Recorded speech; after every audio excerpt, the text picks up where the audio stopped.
Oh, I am Jean. I am Jean. Okay. And your question? You mentioned that it was her soul light that was speaking to you. Yes. Could you expound on that just a little bit? You know, when the essence of the soul that sits before me begins to speak to me, I begin to get the impressions from the spirit world of how her inner light, her inner soul is rejoicing. Because when we come here, quite honestly, we come here to live a very human life, right? And we get bogged down by humanness, and we get bogged down by our job and our everyday life, and so we push our spirituality to the side, and so our soul's voice is sometimes silenced. And so when I get excited and feel these things, that means her soul is trying to speak to her, and the ability for me to connect with that, I can give her the impressions of how it feels. And so the excitement that I'm feeling, that's what her soul is rejoicing on the inside. When she got the information, how did it make you feel? Did you want to rejoice in that moment?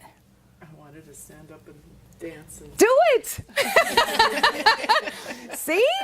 And so that means that the information that the spirit world gave to me to deliver to this beautiful lady means that it spoke to the essence of her own soul's light. And each of our soul's light is different. And each of our soul's light comes back here to do many, many, many things. And even though we might all have something in common with one another, there's the beautiful part that we take it and make it our own. Because I don't want to be like anybody else. I just want to be me. And nobody can definitely not be Shar, because Shar is her own, you know, she's this magnificent woman who comes into a room and she owns it, right?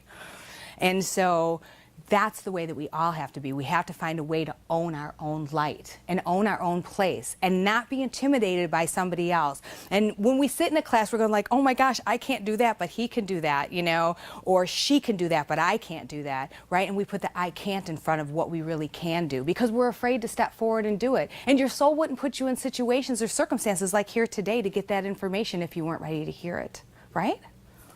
Did that answer your question? Absolutely. Or did I Thank go you. off on a tangent? No, that was perfect. Thank you. yes and yes. Well, you like, you know, you're very factual, you know, so you're very factual in your thinking. And so you like things in a very black and white way. But they say put some color in there. I love color. Anybody else have a question for me? I do. Great.